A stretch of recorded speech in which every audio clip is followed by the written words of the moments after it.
Hello, one and all. I'm your host, Lorrelion. This is my channel, Publix, and today we are looking at the least appreciated mod for Crusader Kings 2. That is the Winter King. So a lot of work is done in this mod, and oftentimes I don't feel it gets the appreciation it deserves. What this mod is it takes place in the British Isles, as well as a little bit of Scandinavia, and the northern coast of France, Normandy, as well as, I guess, most of what is considered modern-day France down here in the Visigoth territory. You can play King Arthur in this mod. What more can you ask for than playing freaking King Arthur? There's so much detail, too, when it comes down to provinces.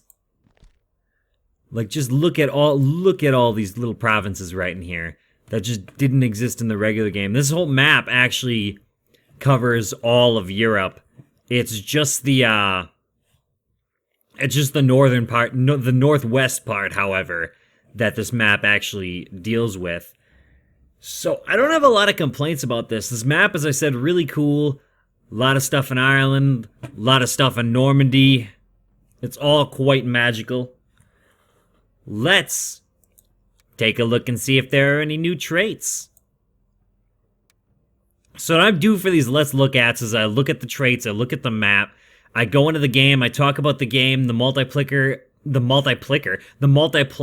applicability, maybe some things that I do and don't like. Brawny, frail, shrewd,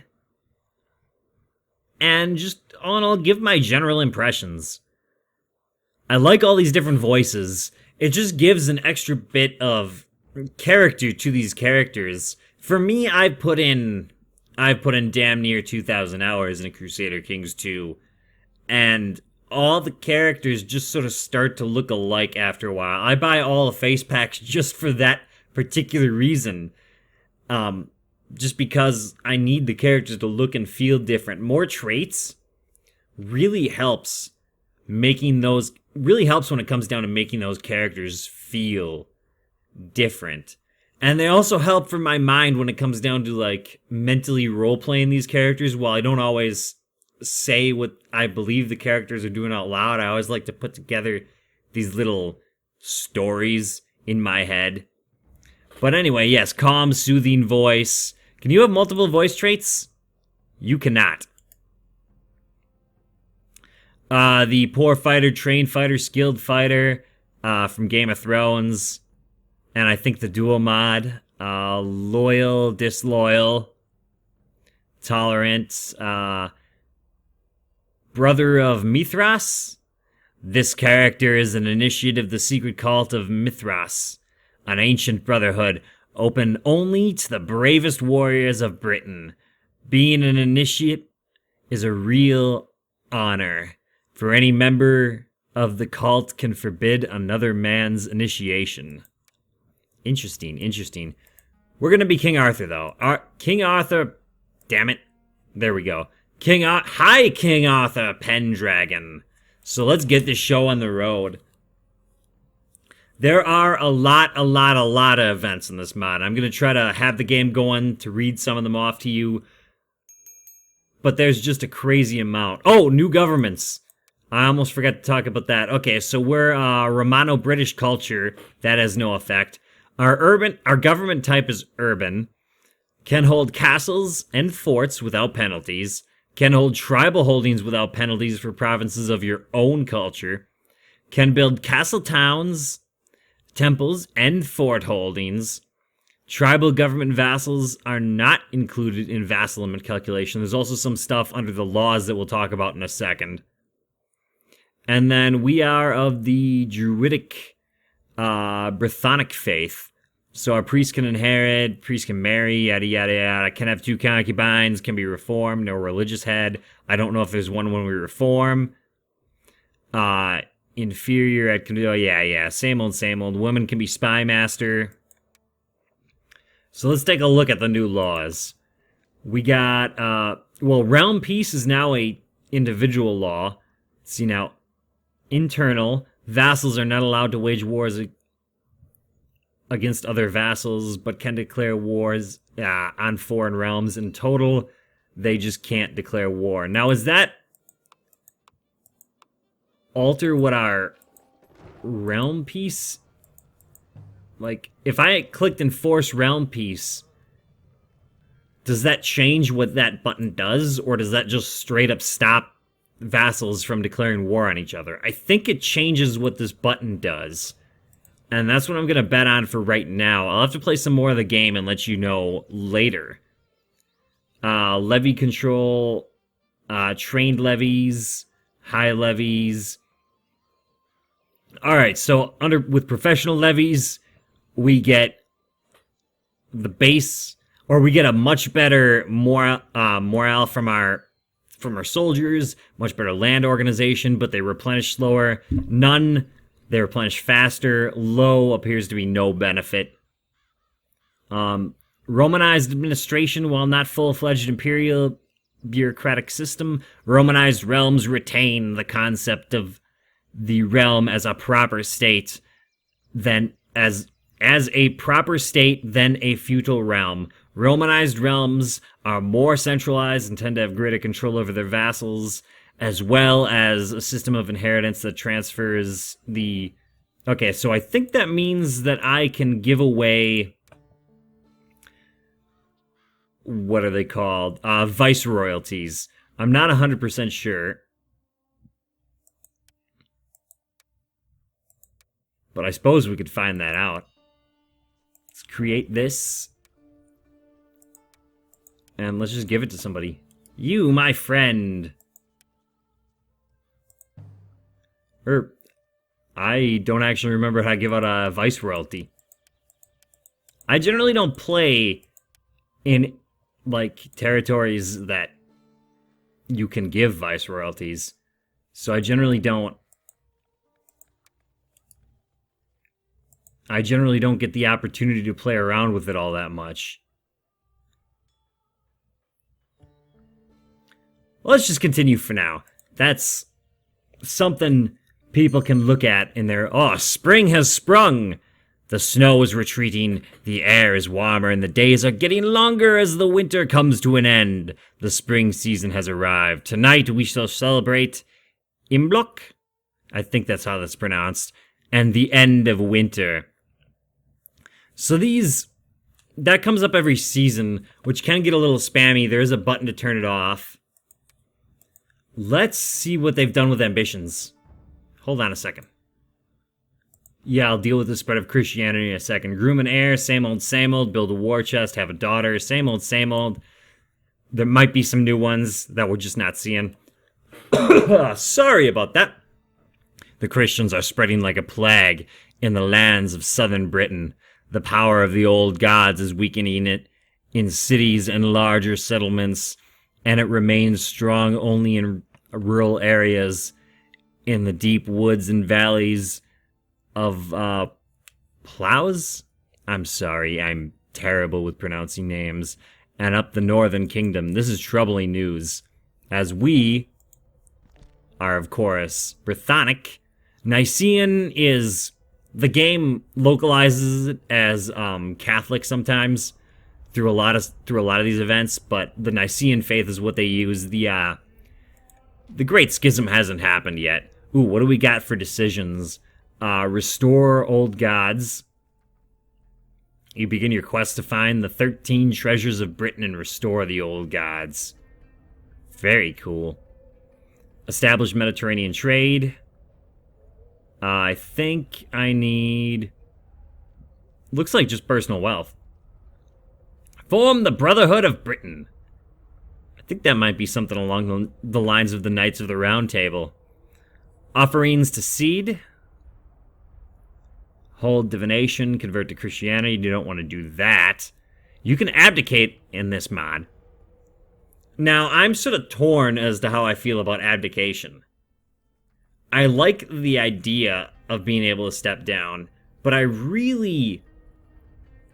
don't know. If you step down, like, it seems to be game-breaking at some points, because you can then rush these inheritances, which is something that I don't like.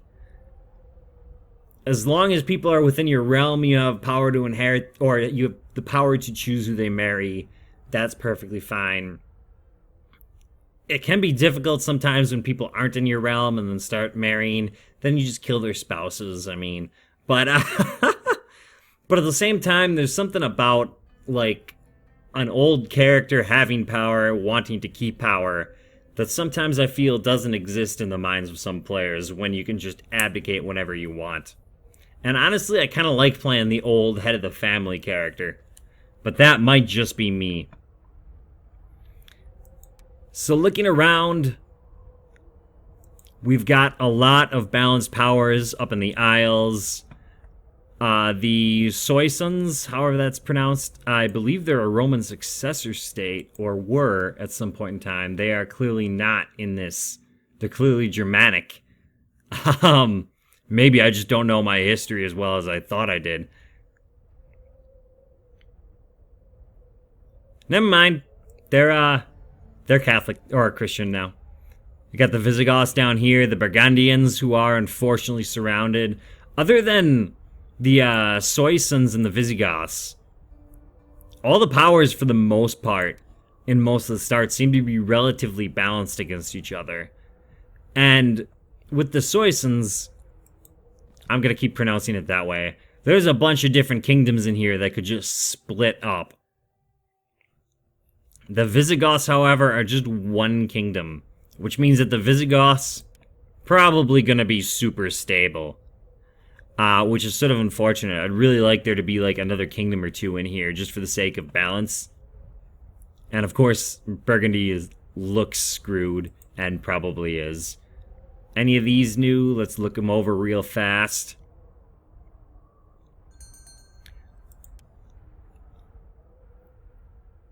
Oh, on the note of balancing powers, the one complaint that I do have about this mod, but I have a caveat to that, because it's not entirely fair to criticize it in this way, is that you don't have the external threats on the map. You don't have more of Germany threatening Saxony. You don't have all these areas in Spain dealing with the Visigoths.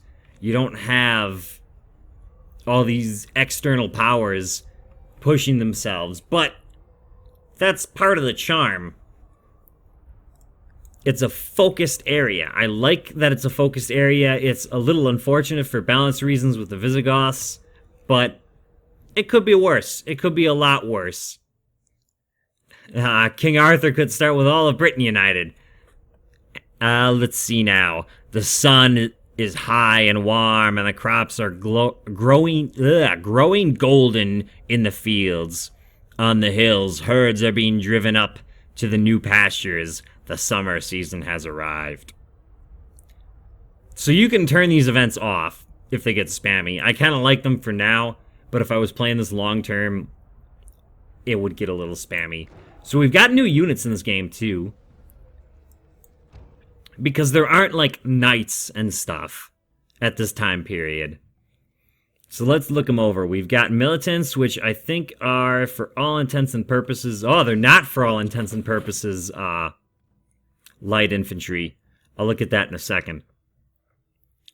Let's see now. They've got decent melee. Alright, defenses, warriors. Terrible skirmish. Much worse than the basic militants. Really good melee. Okay, pursuit. Spearmen. Really good defense values. Light horsemen. Really good pursuit. And I think they've got decent skirmish and about average melee.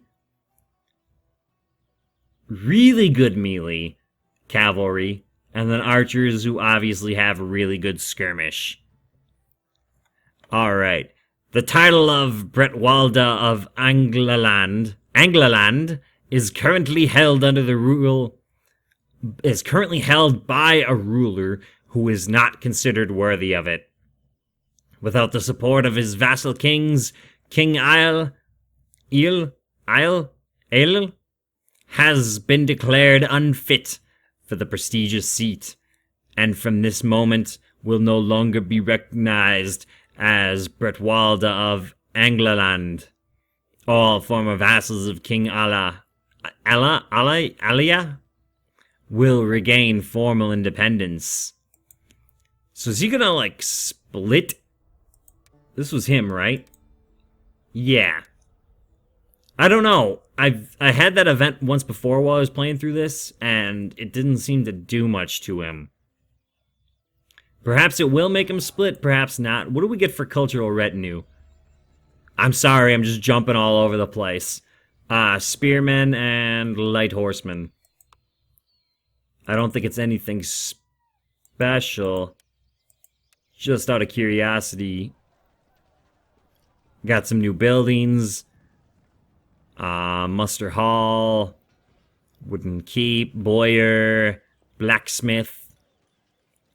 Court Hall. A building that decreases local revolt risk. What a novel concept. And a cool concept. I like it. So with new units, jumping around a little bit more here, comes new tactics. This is the second and only complaint that I have about this game. That I have about this mod, and in fact, it goes over to all mods. It goes over to Crusader King. I'm sorry, not Crusader. Well, all of them are Crusader Kings. It goes over to Game of Thrones. It goes over to In the End. It goes over to every mod that either messes with or adds new tactics. You should really post a list of the new tactics. What are tactics? For those of you who only have like 200 or 300 hours in the game, I'm being smug, and smug does not suit me.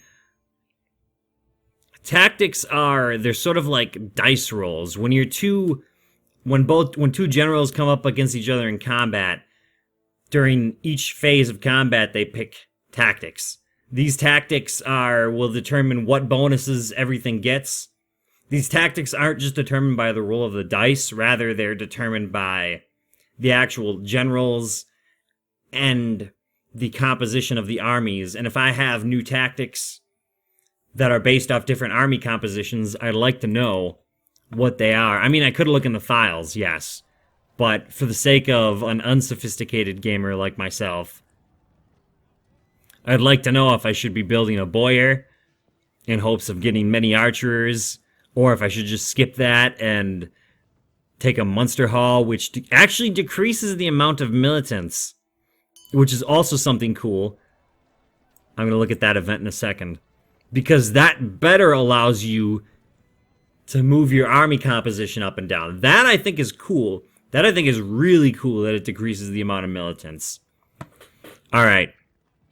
War in the North. Thousands of Pictish warriors from the Highland tribes of the North are gathering in the valley of Scotia. Scotia?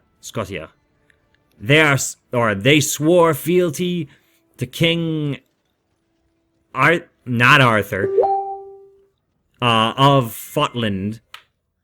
Apparently I'm popular today. In return, they expect to be sent to conquer new lands for themselves south of Antonine's Wall. The neighboring kingdoms shall prepare to defend themselves from these fierce blue-painted warriors. Anyway, yes, as for my tactics rant, that's really it. Just please, modders, please post tactics. I understand that modding is difficult, and if that gets in the way of you making cool mods like this, then don't do it. But it would be convenient if you did. New tactics, new units. What else haven't I covered? New events, cool map. Oh, lots of little localizations. We've got, this guy, I think he's a duke? No, he's a king. Brood, I think is how that's pronounced. Lots of cool little localizations that give a lot of personality. I like localizations in mods as long as you don't go absolutely batshit crazy with them. Like, if I can't tell who's a king and who's a duke by just reading their name, there's no, like, if you remove the word king from the game, and I just have no idea who is what and what is what, then I'll go a little crazy. But Small amounts of localizations, occasional localizations, like this kings in Scotland being broods, or brades, or however that's pronounced. That's cool. I like that. I like that a lot. You guys, oh, what was that heresy?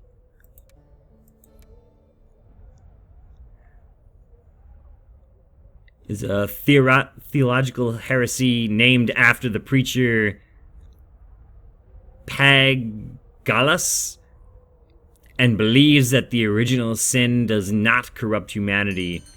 Pagalism was popular among the small folk in the British Isles and faced crackdowns and preaching campaigns from the Roman Church in a largely successful attempt to eradicate the practices.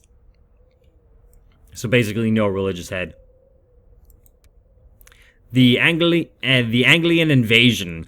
Longboats full of Anglian settlers are grounding every month on the... We are under attack from all directions. Just everywhere. The north, the south. Jesus Christ. The newcomers are hungry and fierce warriors with their wives and children, and they are looking for new lands to call home. The Anglian warlords have no choice but to expand their realm to the west, and they are assembling their armies for war. Local British rulers should strengthen their defenses and be ready to fight for their lands. So really, that's it. This mod, just a ton of cool events. You gotta play it. You gotta try it out for yourself. I will link a place to download this mod in the description for this video.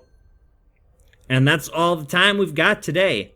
So remember to be a hero to the Mega Republic by liking and subscribing. And as always, I will see you next time.